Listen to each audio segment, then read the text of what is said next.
नमस्कार विद्यार्थी मित्रांनो, इंग्लंडचा हिवाळा या पाठात पुन्हा एकदा तुमचे स्वागत।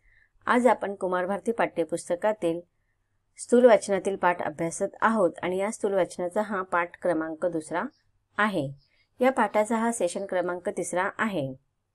या भागामध्ये आपण पाठाचा उर्वरित परिच्छेद अभ्यासणार आहोत आणि त्यानंतर पाठाखालील स्वाध्याय अभ्यासणार आहोत। चला तर आता आपण प्रत्यक्ष पाठाकडे वळूया। लेखिकेने आपल्याला आतापर्यंत इंग्लंड आणि आपल्या देशातील ऋतूंमधील काय फरक आहे त्याचं संक्षिप्त वर्णन केलं। त्याच्यानंतर धुक्यांचंही आपल्याला सांगितलं की काय साम्य आहे आणि काय भेद आहे।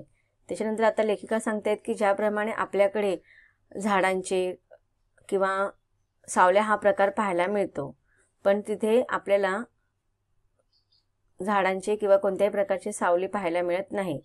डांबरी रस्ता उन्हाने इतका चकाकतो की दृष्टी ठरत नाही, पण प्रत्येक चालणारे माणूस व धावणारे वाहन आपल्या सावलीनिशी चालत व धावत असते। दिव्यांच्या प्रत्येक खांबांची सावली त्यांच्या शेजारी लांब पसरलेली असते। प्रत्येक वस्तूची एक बाजू पोळलेली आणि प्रकाशमय तर दुसरी बाजू छायेची व निवाऱ्याची असा विरोध सतत दिसतो।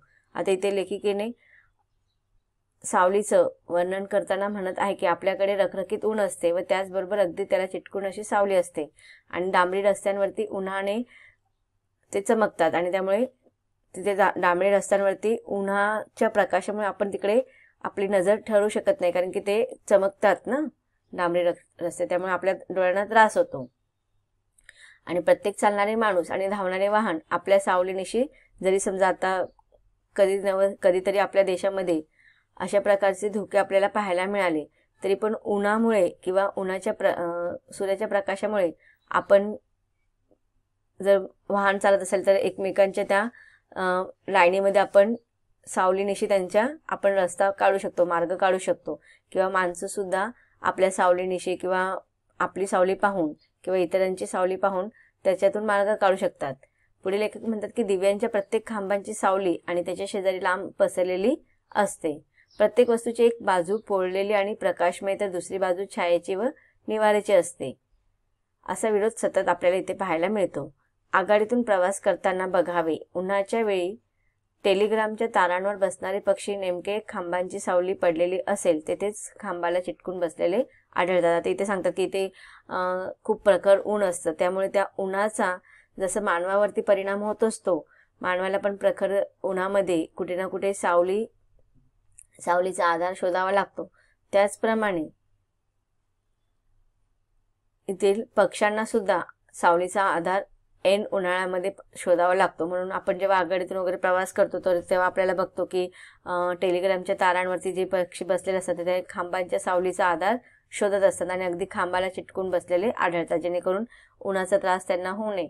पायी चालणारी माणसे सुद्धा घरांची सावली ज्या बाजूला पडलेली असते त्या रस्त्याच्या बाजूने चालत असतात, की लोकांना उन्हाळ्याचा खूप त्रास होतो वगैरे, की ना ऊन प्रखर सूर्याचे प्रखर किरणं असतात आणि त्यावेळेस मग जिथून रस्त्याने जात असतील ते घरांची सावली वगैरे जर मिळत असेल तर सावलीचा आधार घेऊन ते लोक तिकडनं त्या रस्त्याच्या बाजूने चालत असतात। झाडाखाली दाट छायेच्या काळ्या चंद्रकळेवर लख्ख प्रकाशाचे गोल कवळसे खडीसारखे चमकतात, पण येथे सावली पडेल इतका लख्ख प्रकाश महिन्याच्या महिने पडत नाही। तर आतापर्यंत लेखिकेने आपल्या देशाच्या वातावरणाचं वर्णन केलेलं आहे आणि त्याच्या अगदी विरुद्ध म्हणजेच इंग्लंडचं किंवा लंडनचं वातावरण, की इथे आपल्याकडे दाट अशी छाया झाडाखाली वगैरे पाहायला मिळते आणि या दाट छायामध्ये लख्ख प्रकाशाच्या चंद्रकळेवर गोल असे कवळसे खडीसारखे सुद्धा चमकताना दिसते, पण इंग्लंडमध्ये किंवा लंडनमध्ये सावली पडेल इतका लख्ख प्रकाश महिन्याच्या महिने पडत नाही। पुढे लेखिका वर्णन करत आहे की एक दिवस मी एका उद्यानातून त्या उद्यानात भटकत सेंट जेम्स बगीच्यात पोहोचले व तळातील पोहणाऱ्या पक्ष्यांकडे पाहत होते। की आता लेखिका तिकडे गेलेले तेव्हा अनेक उद्यानांमध्ये जात होते आणि त्याचपैकी एक महत्त्वाचं जे तिकडचं उद्यान आहे ते म्हणजे सेंट जेम्स। जेव्हा ते सेंट जेम्स या उद्यानात गेले तर त्या उद्यानात गेल्यानंतर त्या बगीच्यात पोहोचल्यानंतर तिथे तळ्यामध्ये जे काही पक्षी पोहत होते त्यांच्याकडे लेखिका पाहू लागल्या। सगळीकडे मंद रुपेरी प्रकाश पडला होता। एकाकी मला चमत्कारिक वाटले। आता तिकडे ऊन हा प्रकार नसल्या कारणाने लेखिका म्हणतात की त्या तळ्यामुळे तिकडे मंद रुपेरी असा प्रकाश पडलेला पाहायला मिळत होता आणि एकीकडे अचानक ते एकाएकी वातावरण लेखिकाला चमत्कारिक वाटले. का चमत्कारिक वाटले त्याचं वर्णन लेखिका पुढे करते की प्रकाश खालून वर फाकला आहे. मी परत नीट भोवताली वर पाहिले. खरेच आकाश आभ्राच्छादित होते. अगदी काळे जरी नसते तरी सूर्याचा मागूसही नव्हता. तर आता लेखिका म्हणते की तिथे सूर्याचा प्रकाश जरा सुद्धा पाहायला मिळत नाही आणि अशा वातावरणामध्ये एक चमत्कारिक घटना त्यांनी पाहिली की त्या उद्यानामध्ये त्यांनी ज्या तळ्यावरती पक्षी खेळत होते त्या तिकडच्या वातावरणामध्ये त्या तळ्यामधून अचानक प्रकाश खालून वर पसरल्यासारखा, फाकणे म्हणजे पसरणे, तर त्या पसरल्यासारखा लेखिकाला तिथे दिसू लागला आणि म्हणून यांना लेखिकांना आश्चर्य वाटलं. मग त्या पुन्हा पुन्हा आजूबाजूचं वातावरणामध्ये पाहू लागल्या. परत त्या नीट भोवताली आणि वर पाहू लागल्या. एकीकडे त्या सूर्याचा प्रकाश तिथे प्रकाशित झाल्यासारखा वाटत होता. मंद प्रकाश तिथे सर्वत्र पसरलेला होता तळ्याच्या अवतीभोवती. मग त्यामुळे त्या म्हटलं की मी एकदा वरती पाहत होती आणि एकदा त्याच्या सभोवताली ते जे वातावरण होतं तिकडे पाहत होती.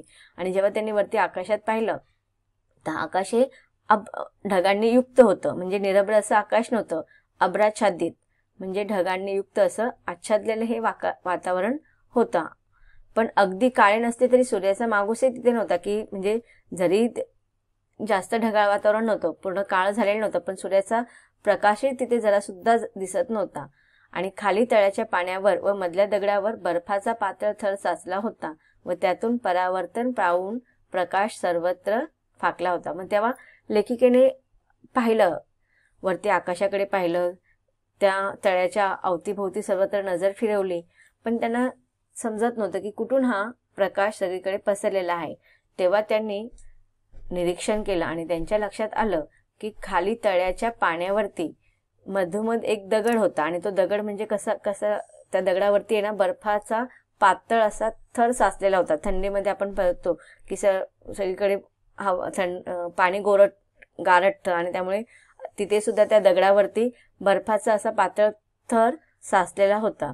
आणि त्यामधून काय झालेलं होतं की प्रकाश सर्वत्र त्या बर्फाच्या पातळ थरामध्ये सगळा प्रकाश परावर्तित झालेला होता आणि तो परावर्तित प्रकाश सर्वत्र पसरलेला होता. त्यामुळे प्रकाश खालून वर गेल्यासारखा वाटला. आता आपण जर बघतो प्रकाशावरून खाली येतो नेहमी, सूर्याचा प्रकाश असू दे तरी तो सूर्याचा प्रकाश खाली पसरलेला दिसतो. किंवा आपण जर मोठे मोठे लाईट्स वगैरे लावले तर वरती जर आपण लावलेले असेल तर त्याचा प्रकाश सुद्धा खाली पसरलेला आपल्याला पाहायला मिळतो. तर इथे लेखिका म्हणतात की सर्वत्र प्रकाश वरून पाहायला मिळतो, पण इथे प्रकाश खालून वर गेल्यासारखा वाटत होता. या विशिष्ट प्रकाशात सर्वच रंग आंधळे वाटतात. आणि मग लेखिका म्हणतात की आपण जेव्हा सूर्याचा प्रकाश मध्ये जेव्हा इतर आपण वातावरणामध्ये जे काही सगळे निसर्गाचे रंग असतात ते आपल्याला लख्ख असे स्वच्छ असे रंग पाहायला मिळतात. पण इकडचा जो काही प्रकाश होता त्या प्रकाशामध्ये सगळे रंग हे पुसट वाटत होते, आंधळे वाटत होते. त्यांचे रंग असे स्पष्ट दिसत नव्हते. कधी एखाद्या दिवशी सूर्यप्रकाश पडला व तोही वसंत ऋतूत फुलांनी बहरलेल्या ताटव्यावरून व हिरव्या कुरणावरून पडला म्हणजे रंगाने नटलेली सृष्टी डोळ्यांपुढे नाचते. पण तरीही तेथल्या सृष्टीतले रंग व आपल्याकडच्या सृष्टीतले रंग यामध्ये फरक आहे की बघा. आपण पाहतो की सूर्याच्या प्रकाशामध्ये आपल्याला निसर्गामध्ये जे काही वेगवेगळे रंगांच्या छटा पाहायला मिळतात त्या स्पष्ट दिसतात. पण इथे लेखिका सांगत आहे की एखाद्या दिवशी जर सूर्यप्रकाश पडला आणि तो पण वसंत ऋतूमध्ये जर फुलांनी बहरलेल्या त्या गुच्छांवरती किंवा हिरव्या कुरणांवरती गवतांवरती पडला तर ते फुलांचे वेगवेगळे रंग, ते हिरवा रंगांचा गवतांच्या ज्या काही हिरवळ रंग असतात त्याच्यामध्ये पण बघा गडद, हिरवा, गडद असे अनेक प्रकारचे दाट रंग आपल्याला पाहायला मिळतात. आणि त्यामुळे ती विविध रंगाने नटलेली अशी ती सृष्टी, निसर्गसृष्टी आपल्या डोळ्यांपुढे समोर उभी राहते. पण तरीही येथल्या सृष्टीतले रंग आणि आपल्याकडच्या सृष्टीतले रंग यामध्ये फरक आहे. आता लेखिका म्हणतात की आपल्या देशातल्या सृष्टीचे ज्या काही रंगछटा आहेत त्यांच्यामध्ये आणि इंग्लंडच्या किंवा लंडनच्या रंगांच्या सृष्टीमधला जो काही फरक आहे तो इथे मला स्पष्ट दिसत होता. येथे सर्वच रंग मंद आणि सौम्य वाटतात की तिकडचे जे रंग होते ते अगदी हलके रंगछटा तिथे दिसत होते. जशा की दाट छाया, पण आपल्याकडे भडकपणाने उठून न दिसता एकमेकांना पूरक असतात, की जर आपण पाहतो की फुलांचे वेगवेगळे प्रकार असतात, ते घडत जरी दिसत असले तरी पण त्या निसर्गामध्ये ते रंग एकमेकांना असे पूरक असतात. भडकपणा त्यांचा तो कुठेतरी आपल्याला तो त्या निसर्गसृष्टीमध्ये त्या रंगछटांमध्ये ते मिक्स झालेले दिसतात आणि ते एकमेकांना असे पूरक असे रंगछटा आपल्याला आपल्या देशामध्ये पाहायला मिळतात. परंतु इंग्लंडच्या त्या वातावरणामध्ये, लंडनच्या त्या वातावरणामध्ये सगळेच जे काही निसर्गछटातील वेगवेगळे रंग होते, निसर्गामधील जे काही रंगछटा होते ते अत्यंत मंद आणि सौम्य होते आणि ते एकमेकांना अजिबात पूरक असे नव्हते. तर अशा रीतीने इथे लेखिकेने इंग्लंडच्या हिवाळ्याचं वर्णन अत्यंत विलोभनीय अशा शब्दामध्ये केलेलं आहे. हा पाठ इथे संपत आहे. आता ह्या पाठाखालील जो काही अभ्यास स्वाध्याय आहे तो आता आपण अभ्यासणार आहोत. इथे तुम्हाला प्रश्न दिलेले आहेत. आता आपण फक्त उत्तर अभ्यासणार आहोत. तर विद्यार्थी मित्रांनो, चला आता आपण पाठाखालील स्वाध्याय अभ्यासूया. तुमच्या पाठ्यपुस्तकामध्ये पान क्रमांक 44 वरती हे प्रश्न दिलेले आहेत, त्यांचे उत्तर आपण अभ्यासून घेऊया. प्रश्न क्रमांक 1 आहे, कारणे द्या. लेखिकेने लंडनच्या पावसाची मौज वाटण्याची कारणे. उत्तर आहे, लंडनच्या पावसात रस्त्यात चिखल होत नाही, वातावरणात मजेदार गारवा असतो, 4-5 मैल चालूनही थकवा येत नाही, परिसर हिरवागार राहतो, म्हणून लेखिकेला लंडनच्या पावसाची मौज वाटायची. पुढचा प्रश्न आहे, प्रश्न क्रमांक 2, तुलना करा. भारतातील धुके आणि लंडनमधील धुके यांच्यामध्ये तुम्हाला तुलना करायची, दोघांमधील फरक सांगायचं आहे. फरक आणि त्यांच्यामध्ये काय साम्य आहे ते. तर पहिलं बघूया, भारतातील धुके. एक, मनाला सुखद आणि संवेदना देते. लंडनमधील धुके एक, लंडनचे धुके औरच आहेत. त्याच्यानंतर भारतातील धुके मुद्दा क्रमांक 2, धुक्याचा पडदा थोडा वेळ राहतो. लंडनमधील धुके मुद्दा क्रमांक 2, वर्षाचे 10 दिवस सुद्धा आकाश निरभ्र असते. भारतातील धुके मुद्दा क्रमांक 3, सूर्य उगवला की धुक्यात इंद्रधनुष्य उमटते. लंडनमधील धुके 3, काळसर पांढुरके धुक्यांचे छत लंडन शहरावर पसरते.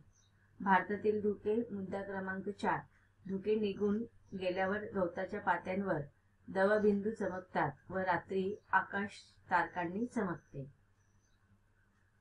तर लंडनमधील धुकेमध्ये मुद्दा क्रमांक 4, वर्षातून 1-2दा काळे धुके लंडनवर पसरतात. पुढचा प्रश्न आहे, प्रश्न क्रमांक 3, इंग्लंडमधील धुक्याचा तेथील जनजीवनावर होणारा परिणाम सविस्तर लिहा. उत्तर, इंग्लंडमध्ये काळसर पांढुरक्या धुक्यांचे छत सर्वत्र शहरावर पसरलेले असते. कोळशावर चालणारे लंडनमधले हजारो कारखाने व कोळशावर चालणाऱ्या घरातील लक्षावधी चुली रात्रंदिवस वातावरणामध्ये धूळ सोडत असतात. घरात अनवणी चालले की पाय काळे होतात, झाडाला हात लावला की हात काळे होतात. अशा धुळकट वातावरणामध्ये धुके पसरले की कोळशाचे कण दिसू लागतात. उत्तर कंटिन्यू आहे. काळोख डोळ्यांना दिसतो व हातात धरता येतो. आपण हवेच्या आवरणाशी तळाशी आहोत याचा प्रत्यक्ष अनुभव त्या धुक्यामध्ये येतो. समुद्राच्या तळाशी होणाऱ्या जीवांचा घुसमटीचा कल्पना येते. ब्रिटिश खाडीत बोटीवर बोटी आपटतात, रस्त्यांवर वाहनांचे अपघात होतात, मुले रस्ता चुकतात. अशा प्रकारे इंग्लंडमधील धुक्यांचा तेथील जनजीवनावर परिणाम होतो. पुढचा प्रश्न आहे, स्वमत वरती आधारित आहे. स्वमत या प्रश्नामधील प्रश्न क्रमांक अ, हिवाळ्यातील एक क्षण तुमचा अविस्मरणीय अनुभव 8 ते 10 वाक्यात लिहा. इथे हिवाळ्यातील एक क्षण हा विषयावरती तुम्हाला तुमच्या जीवनातील अनुभव लिहायचा आहे. हा अनुभव जो आहे, तुम्हाला प्रत्यक्ष काही अनुभव आले असतील तर ते तुमच्या शब्दामध्ये तुम्ही लिहू शकता. 26 जानेवारी 2006 सकाळ. मी आणि माझा भाऊ कैलास आम्ही दोघे ध्वजारोहणासाठी सकाळी 5 वाजता शाळेत जाण्यासाठी मोटरसायकलने निघालो. आम्ही दोघेही शिक्षक आणि इतक्याच सकाळी मोटरसायकलवर जाण्याची ही आमची पहिलीच वेळ. सहसा ध्वजारोहण असला की आम्ही आधीच शाळेच्या गावी मुक्कामी राहायचो, पण त्या दिवशी कोणत्या तरी महत्वाच्या कारणाने आम्ही शाळेच्या गावी मुक्कामी राहू शकलो नाही. मोटरसायकलवर दोघांनाही सकाळच्या थंडीचा अजिबात अनुभव नव्हता. आज इतक्या सकाळी गाडीवर शाळेत जायचं, काहीतरी वेगळाच आनंद आमच्या दोघा भाऊ बहिणींच्या मनामध्ये होता. दोघांनीही sweater, scarf, socks, hand gloves घातले आणि घरून निघालो. 5-6 किलोमीटर गेलो नाही की दोघांनाही बाहेरची थंडी जाणवू लागली. थंडीपासून बचाव करण्यासाठी घातलेली सर्व शस्त्रास्त्रे युद्धात पराजित होत आहेत याची जाणीव होती. कडाक्याच्या थंडीने दोघांच्याही डोळ्यात पाणी येत होते. मला आणखीनही तो दिवस आठवतो. माझ्या भावाच्या डोळ्यातून निघणारे पाण्याचे थेंब माझ्या गालावर उडून यायचे. तो माझ्यापेक्षा वयाने लहान. मला त्याचे हाल पाहवत नव्हते, पण गाडी थांबवून कुठे थांबणे देखील शक्य नव्हते. शाळेत वेळेवर पोहोचणे गरजेचे होते. आणखी थोडे पुढे गेल्यावर बुडत्याला ज्याप्रमाणे काडीचा आधार मिळतो त्याप्रमाणे आम्हाला एक छोटीशी शेकोटी दिसली. ह्याच प्रश्नाचं उत्तर आपण कंटिन्यू करत आहोत. 2 मिनिटे त्या शेकोटीजवळ थांबायचे हे दोघांचेही मनांनी न बोलताच ठरवले. त्या शेकोटीच्या उर्जेचा खूप आधार झाला आणि परत नवीन ऊर्जेसह आम्ही आमच्या शाळेच्या वाटेकडे कूच केली. तो दिवस मी कधीही विसरू शकत नाही. आज माझा भाऊ माझ्या सोबत नाही, पण त्याच्या असंख्य आठवणी माझ्या मनात घर करून आहेत. पुढचा प्रश्न आ. तुमच्या आवडत्या ऋतूची वैशिष्ट्ये स्पष्ट करा. उत्तर. माझा आवडता ऋतू पावसाळा. सगळीकडे हिरवेच हिरवे, हिरवी गवत, हिरवी झाडे, हिरव्या वेली, हिरव्या टेकड्या, कधी कधी आकाशात दिसणारे सप्तरंगी इंद्रधनुष्य मनाला सप्तरंगात भिजवून जातो. निसर्ग जणू नव्या नवरीसारखा नटलेला असतो. पहिला पाऊस पडला की मातीचा येणारा सुगंध मनात घर करतो. मन प्रसन्न होते. पावसामुळे जमिनीची तहान भागते व नदी नाल्या भरून वाहतात. मुलं कागदाची नाव करून पाण्यात सोडतात. झाड, वेली, गुरेढोरे सर्वांनाच प्यायला भरपूर पाणी मिळते. शेतकरी पण आनंदी होतो आणि वेगवेगळ्या सणांची रेलचेल सुरू होते. नटलेली सृष्टी पाहून कवी लेखकांना लिखाणासाठी नवनवीन विषय सुचवतात. पुढचा स्वमत मधील प्रश्न आहे ई. तुम्ही अनुभवलेल्या धुक्यातील दिवसांचे वर्णन तुमच्या शब्दात लिहा. उत्तर. दिवाळीच्या सुट्टीत आम्ही संपूर्ण कुटुंब आणि काही मित्रपरिवार थंड हवेच्या ठिकाणी फिरायला गेलो. सकाळी पाहिले तर सर्वत्र धुकेच धुके पसरले होते. समोरचे काही दिसत नव्हते. आम्ही आमच्या गाड्या तिथेच थांबवल्या. गाडीच्या समोरच्या काचेतून काहीच दिसत नव्हते. सर्व परिसर धुक्याने न्हाऊन निघाला होता. डोंगरावर धुके, झाडांवर धुके, पानांवर धुके, फुलांवर धुके. तोंडातून शब्द काढतो म्हटलं तरीही दुसऱ्या शब्दांसोबत दाट धुकेच बाहेर पडायचे. आता पुढचा प्रश्न क्रमांक आहे 5वा. खालील मुद्द्यांच्या आधारे तुम्ही भेट दिलेल्या प्रेक्षणीय स्थळाचे वर्णन करा. इथे बघा, तुम्हाला कोणतेही तुमचं जे काही आवडतं प्रेक्षणीय स्थळ असेल त्यांचे भौगोलिक स्थान, ऐतिहासिक महत्त्व, सांस्कृतिक वैशिष्ट्ये, उल्लेखनीय बाबी, नैसर्गिक वैशिष्ट्ये आणि मानवी जीवन हे सगळं तुम्हाला त्याच्यामध्ये लिहायचं आहे. तर आता मी एक उदाहरण तुम्हाला देते. तुम्ही तुमच्या आवडत्या प्रेक्षणीय स्थळाचं नाव लिहून ह्या सगळ्या गोष्टी वेगवेगळ्या प्रकारे तुम्ही लिहू शकता. बीबी का मकबरा. भौगोलिक स्थान औरंगाबाद शहरापासून 3 किलोमीटर अंतरावर. ऐतिहासिक महत्त्व आग्रा येथील प्रसिद्ध महल ताजमहलची प्रतिकृती मानली जाते. सांस्कृतिक वैशिष्ट्य बीबी का मकबराचं आपल्याला सांगायचं आहे. हा महाल मोघल सम्राट औरंगजेबाचा मुलगा आझमशाह याने त्याच्या आईच्या स्मृतीप्रित्यर्थ बांधला आहे. या महालास दख्खनचा ताजमहल असेही म्हणतात. उल्लेखनीय बाबी मकबरा एक भव्य ओट्यावर बांधलेला असून त्यात मधोमध बेगम राबियाची कबर आहे. कबरीच्या चारही बाजूनी संगमरवरी जाळ्या बसवल्या आहेत.